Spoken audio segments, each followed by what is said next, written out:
conversion from the iramdam ni call for day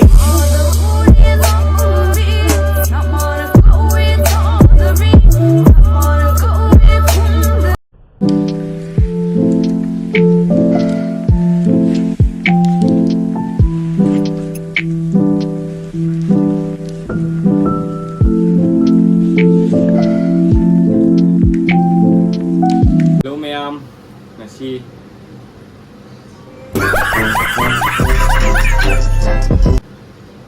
So hello guys, welcome back to another video. Ma'am, nasi ki video si jo mukbang base oy dunia mako. Do nasi ki mukbang siga akai nya cha do re mathel jing sidi. Ma'am siga di keno kai aham mada siga salad le jare ko. Salad lo ga siga mayen gi bora ko. Pumpkin ka pakora bhi hai.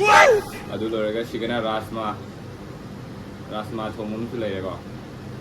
Do ma'am adu di ai chaba hawrage matam manghan da bidai chaba hawjarage ma'am dudi ma'am chaba hawjarage am ware ngasi sa na saban an chaba hawrage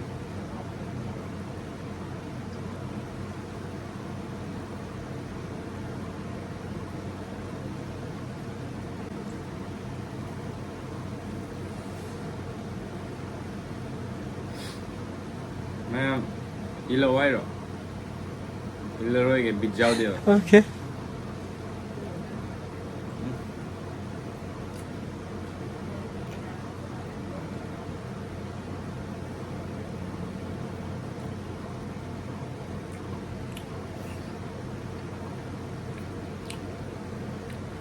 Wow, delicious.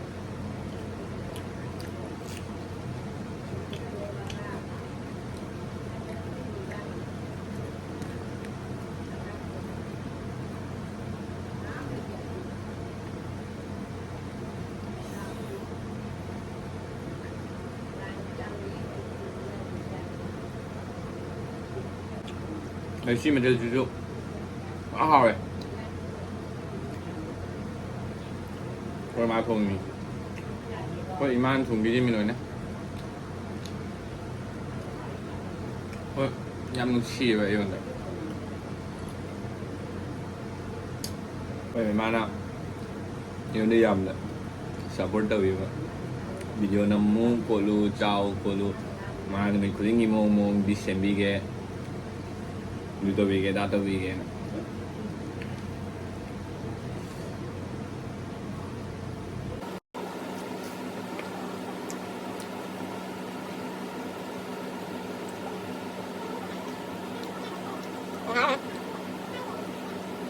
Pwede ba kayo si Raajma sa ba?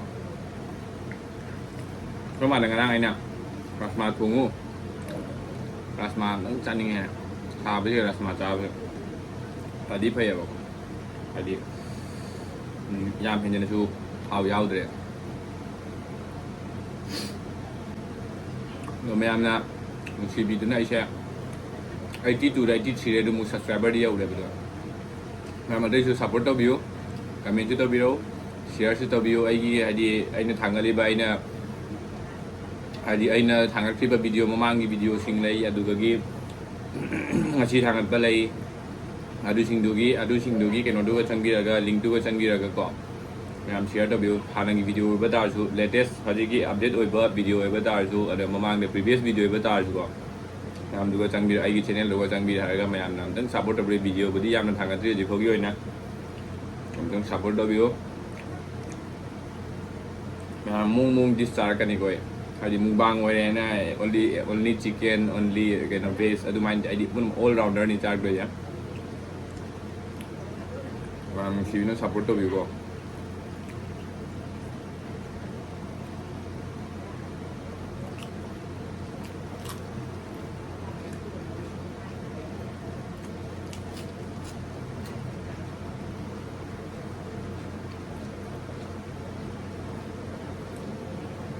हमारी channel है not only for only for mukbang na tebo ko i channel है ay music travel blog sula kani travel sula kani mukbang sula kani travel blog sula kani duga ge ꯃꯇꯝꯒꯤ ꯑꯣꯏꯕ ꯆꯠꯅꯕꯤ update ꯃꯌꯥꯝ ꯂꯥꯛꯀꯅꯤꯀꯣ ꯑꯗꯨꯒꯤ ꯕ꯭ꯂꯣꯒꯁꯨ ꯃꯌꯥꯝ ꯂꯥꯛꯀꯅꯤ ꯃꯌꯥꯝ ꯉꯥꯏꯕꯤꯌꯨ ꯂꯥꯛꯈꯤꯒꯅꯤ ꯀꯣꯟꯇꯦꯟ ꯃꯑꯣꯡ ꯑꯩꯗꯤ ꯁꯝ ꯀꯛꯈꯤꯕꯗꯤ ꯁꯛꯁꯦ ꯊꯤꯖꯟꯒꯦ ꯇꯧꯋꯤ ꯀꯥꯁꯟꯕ ꯑꯃ ꯌꯥꯎꯔꯦ ꯁꯝ ꯀꯛꯈꯤꯕꯗꯤ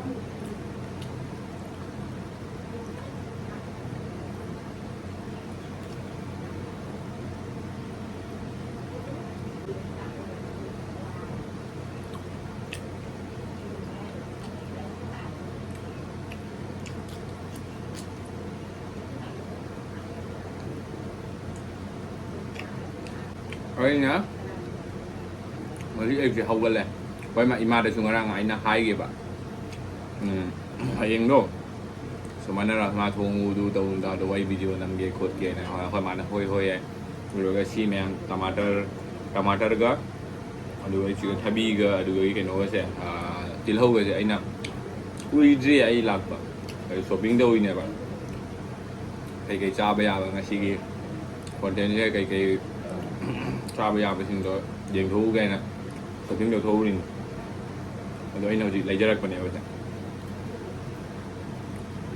ꯅꯩꯊꯔꯒꯦꯅ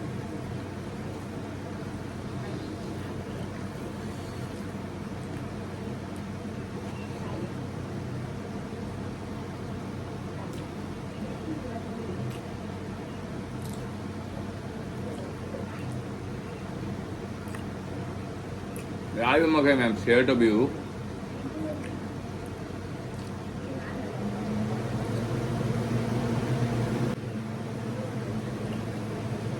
ꯌꯥꯔꯤꯕ ꯃꯈꯩ ꯑꯩꯒꯤ ꯀꯩꯅꯣꯁꯦ ꯁꯤꯌꯔ ꯇꯧꯕꯤꯌꯨ ꯃꯌꯥꯝ ꯁꯕꯁꯀ꯭ꯔꯥꯏꯕꯔꯁꯦ ꯈꯔ ꯌꯥꯡꯅ ꯌꯧꯍꯟꯕꯤꯌꯣꯕ ꯃꯌꯥꯝꯒꯤ ꯁꯞꯄꯣꯔꯠꯅ ꯌꯧꯗꯣꯏ ꯃꯤꯗꯣ ꯃꯌꯥꯝ ꯁꯣꯏꯗꯅ ꯌꯧꯍꯟꯕꯤꯌꯨ ꯑꯩꯕꯨ ꯃꯌꯥꯝꯒꯤ ꯁꯞꯄꯣꯔꯠꯁꯨ ꯃꯊꯧ ꯇꯥꯏ ꯑꯩꯒꯤ ꯀꯣꯟꯇꯦꯟꯁꯦ ꯃꯌꯥꯝꯅ ꯄꯥꯝꯕꯤꯕꯁꯨ ꯃꯊꯧ ꯇꯥꯏ ꯃꯌꯥꯝ ꯑꯩꯒꯤ ꯚꯤꯗꯤꯑꯣꯁꯦ ꯅꯨꯡꯉꯥꯏꯇꯦ ꯑꯝꯇꯪ ꯀꯃꯦꯟꯇ ꯍꯥꯏꯕꯤꯔꯝꯃꯨꯀꯣ ꯍꯥꯏꯗꯤ ꯑꯦꯟꯇꯔꯇꯦꯟ ꯇꯧꯕꯗꯤꯀꯣ ꯑꯩꯗꯤ ꯖꯁ ꯑꯦ ꯕꯤꯒꯤꯅꯔꯅꯤꯅ ꯑꯦꯟꯇꯔꯇꯦꯟ ꯇꯧꯕꯁꯤꯗꯤ ꯌꯥꯝ ꯍꯩꯇꯦꯕꯀꯣ ꯑꯩꯁꯨ ꯑꯩꯅ ꯑꯩꯒꯤ 100% ꯑꯩꯒꯤ ꯐꯨꯜꯗꯤ ꯄꯤꯅꯕ ꯍꯣꯠꯅꯒꯅꯤ ꯃꯌꯥꯝ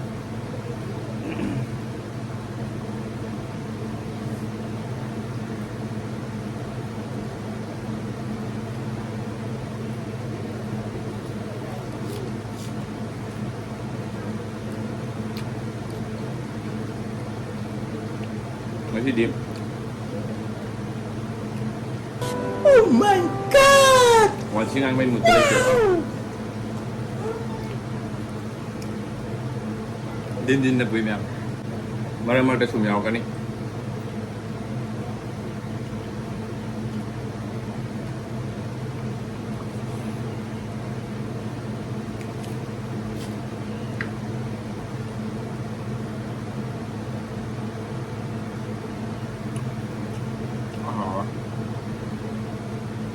Main bazaar sorry main pakora phải hào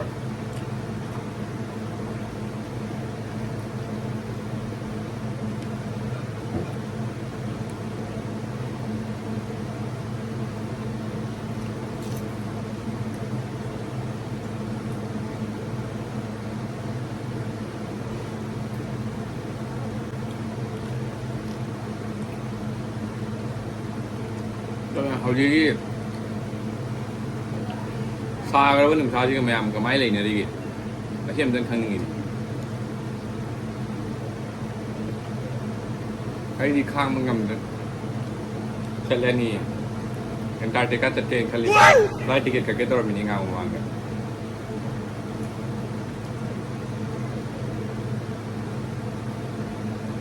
ꯅꯨꯡꯁꯥ ꯁꯥꯕꯁꯤꯗ ꯀꯣꯏꯕ ꯂꯥꯡꯕ ꯆꯠꯄꯒ ꯄꯥꯝꯖꯗ꯭ꯔꯦ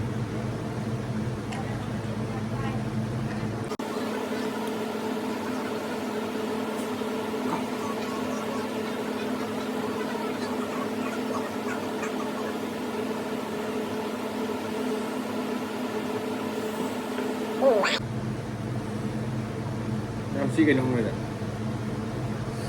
xí cái nông rồi xí galti cái gì không galti đâu cái khác không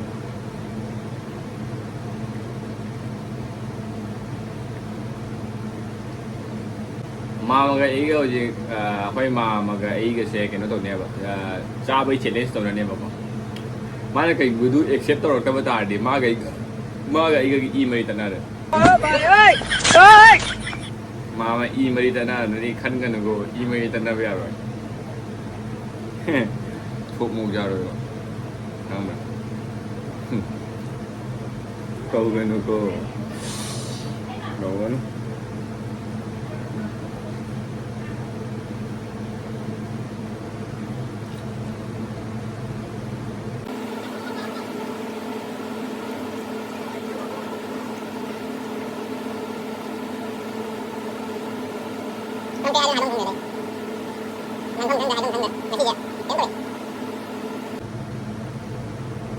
thật ra thì nước ngoài thuộc kia vậy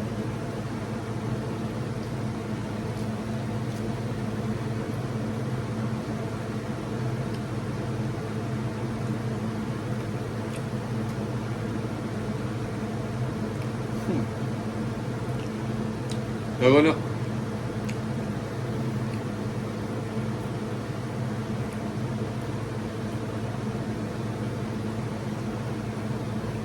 Gimana? How pizza is my hang itu lah pizza tu boh. Oh, ada deh. Mana ni wah ini. Tu. क्या बोला तूने? I'm sure malah. Okay. Ini hai dulu sini. Hei. Jangan awam tunggu dulu. Ayo mana? Dah na. Em dulu. Em dulu tadi hai dulu ini.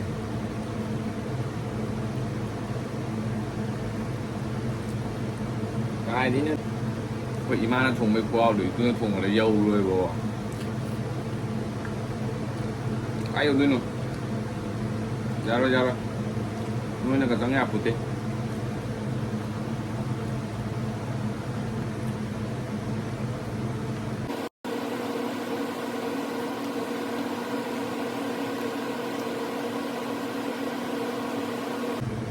làm cái gì chạy liêm rồi đấy.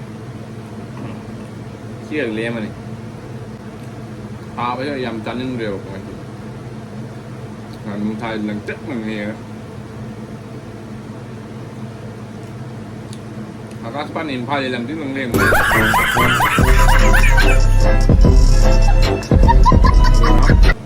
kami jelasin seperti sahabat juga kami yang buat bahji masa vitaminnya macam itu ya ini makai apaan topi kan no này khai thì mà mong ra đến đây kia nhìn review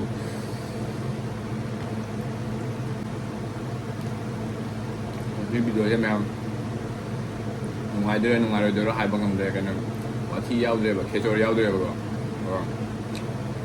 không làm